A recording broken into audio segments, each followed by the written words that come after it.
She said that seconds after she closed her eyes, she felt a ghostly presence in the room. It was Teresita Basa. At first, I thought I was dreaming. Bem-vindo ao Watchmojo Brasil. E hoje contamos nossas escolhas para as 10 principais investigações de assassinatos paranormais. Father Moore, you told us that in the exorcism we just heard, you actually saw, once again, this black-robed figure or demonic apparition. Am I right? Yes. Nessa lista veremos casos de homicídio que supostamente envolviam fenômenos paranormais. Você acredita em alguma dessas histórias?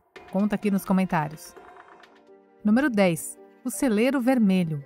Em 1827, o casal inglês Maria Martin e William Corder planejava fugir para Ipswich e combinaram de se encontrar em um ponto turístico local conhecido como o Celeiro Vermelho. A família de Martin, mais tarde, recebeu cartas de Corder alegando que eles eram casados e felizes. Don't be afraid, Maria. You shall be a bride of death. Mas então a madrasta de Martin começou a ter sonhos perturbadores de que Maria havia sido assassinada. Ela instruiu o marido a cavar nos depósitos de grãos do celeiro, onde encontrou o corpo da sua filha. I didn't do it, I swear I didn't do it. William Corder, I arrest you for the murder of Maria Martin. Come. Corder foi executado publicamente. When he was executed at Bury St Edmunds, it was a national holiday with thousands of people coming. Embora o elemento paranormal tenha recebido muita atenção, pode haver uma explicação mundana. Havia rumores de que a madrasta de Maria estava tendo um caso com Corder antes de ele fugir e ajudou a planejar o assassinato. Número 9. Levando a polícia a um corpo. Quando a menina australiana Keisha Abrams, de 6 anos, desapareceu em 2010, Cheryl Carol Ledgerway acreditou que tinha as respostas. O ancião aborígene teve um sonho com a jovem Keisha e afirmou que o seu corpo seria encontrado em uma reserva natural perto de Sydney. Ela e um amigo viajaram para o local e realmente encontraram um corpo, mas não o da jovem Keisha. I did think it was Keisha, but it turned out that it wasn't to be, and it was even more sad for the person. The relatives of the person that they did locate. Em vez disso, eles descobriram outra vítima de homicídio. Acredita-se que o corpo seja da mulher desaparecida Christine McDougall e 2 pessoas foram acusadas da sua morte. You can't imagine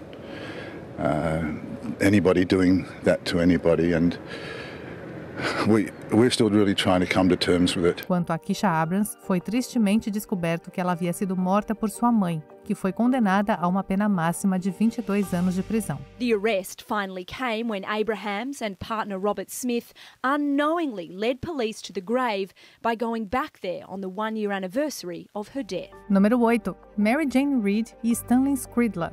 Na noite de 24 de junho de 1948, o jovem veterano da Marinha Stanley Skridla e a operadora de telefonia Mary Jane Reid saíram para um encontro em Oregon, no Illinois. Eles foram vistos pela última vez em uma taverna local por volta de 23h30, antes de partirem para o Caminho dos Amantes. Os seus corpos foram posteriormente encontrados em locais separados. Os principais suspeitos incluíam os ex-namorados de Mary Jane, mas o caso nunca foi resolvido. There are still few answers in the 1948 cold case in Ogle County of the murders of Mary Jane Reid and Stanley Skridla. No entanto, alguns acreditam que o fantasma de Mary Jane assombra a taverna em que ela foi vista pela última vez. Logo após a compra do prédio, o novo proprietário começou a ter sensações estranhas. Alguns funcionários se recusaram a trabalhar no turno da noite e relataram objetos se movendo por conta própria.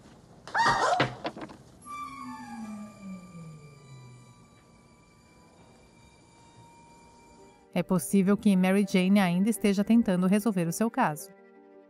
Número 7. Fantasmas e uma vala comum. Todo dia de ação de graças, o avô dos irmãos gêmeos Bill e Frank Watson contava a eles a mesma história de fantasmas. Em 1909, um homem estava voltando para casa em Malvern, na Pensilvânia, quando viu um par de fantasmas dançando em Duffy's Cut, um trecho de trilhos de trem na floresta. O homem acreditava que eles estavam entre os 57 trabalhadores ferroviários irlandeses que supostamente morreram de um surto de cólera. So is disease the real culprit behind these deaths? Some believe that story just doesn't add up. Em 2002, os irmãos Watson começaram a cavar na área de Duffy's Cut e encontraram uma vala comum. Marcas nos crânios sugerem que foram golpeados nas cabeças. All of the individuals that we excavated have blunt force trauma or actually bullet-based trauma. One of the skulls shows a very distinct A motivação por trás dos possíveis assassinatos permanece desconhecida. Railroad officials covered up the killings to protect their efforts to recruit more cheap labor. Número 6. O caso O Diabo Me Fez Fazer Isso. Você pode estar familiarizado com esse caso do terceiro filme Invocação do Mal.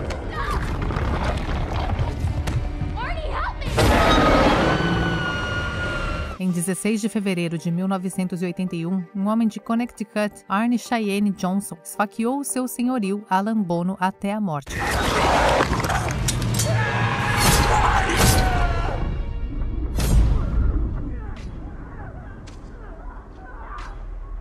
Os investigadores paranormais Ed e Lorraine Warren alegaram que Johnson estava possuído por um demônio quando cometeu o assassinato. Johnson se declarou inocente em razão da possessão demoníaca. I don't think he should get the death sentence either.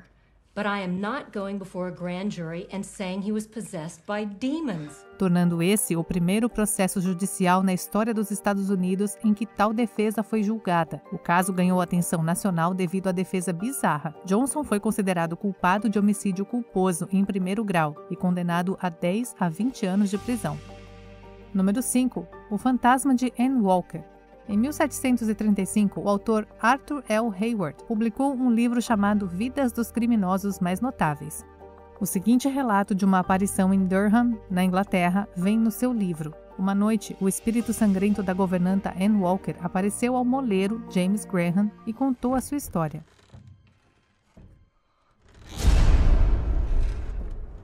Ela engravidou de um parente dela, o Sr. Walker, que a matou com um cúmplice chamado Mark Sharp. Graham foi a um juiz de paz e investigou a morte de Walker. O corpo estava onde o fantasma alegou que estaria, assim como os pertences de Mark Sharp. Tanto Sharp quanto Walker foram considerados culpados do crime e condenados à morte. Número 4. Anneliese Michel. A história de Anneliese Michel é bastante famosa, tendo sido adaptada para vários filmes, incluindo o filme de terror de 2005, O Exorcismo de Emily Rose.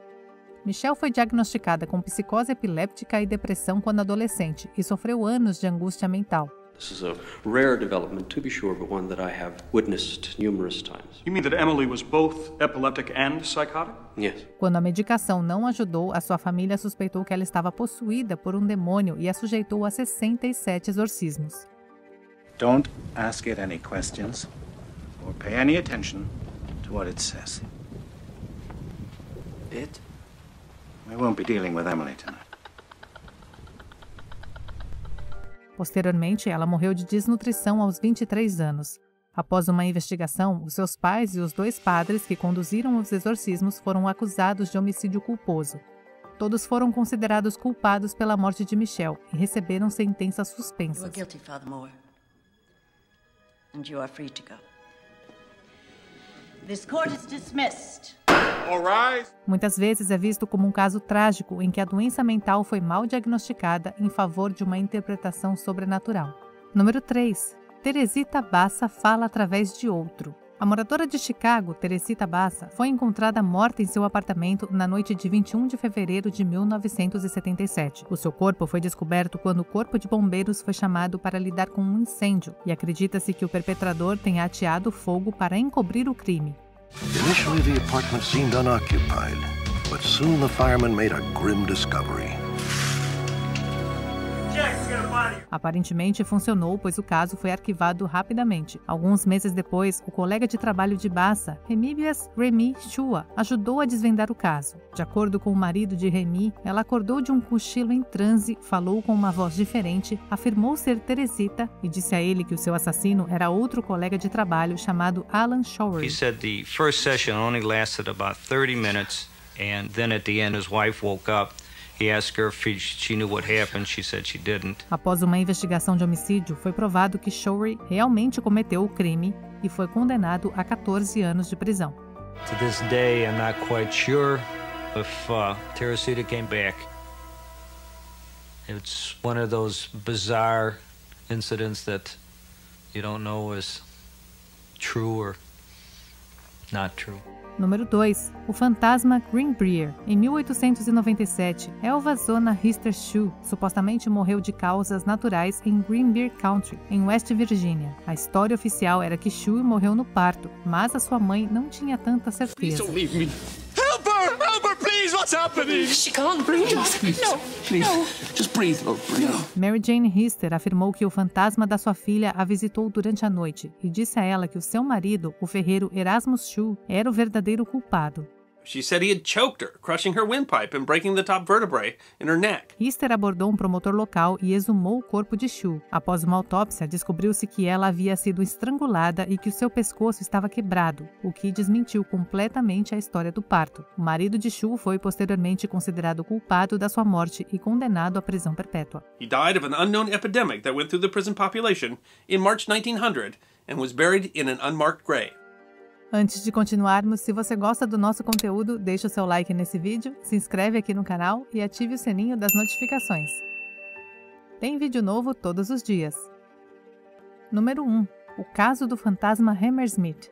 Os moradores da área de Hammersmith, em Londres, ficaram apavorados após uma série de aparições de fantasmas no inverno de 1803. Dizia-se que o fantasma de Hammersmith era alto, assustador e vestido de branco. As histórias ficaram tão fora de controle que os cidadãos armados começaram a patrulhar a área. Uma noite, Francis Smith, que estava patrulhando, encontrou o pedreiro Thomas Millwood, que estava vestido de branco, e o confundiu com um fantasma. Armado com uma espingarda, Smith atirou e matou Millwood. Acusado de homicídio, ele acabou sendo condenado a 1 ano de trabalhos forçados. Após o julgamento, o sapateiro John Graham se apresentou e admitiu ser o verdadeiro fantasma de Hammersmith. Ele estava vestido com um lençol branco para assustar o seu aprendiz.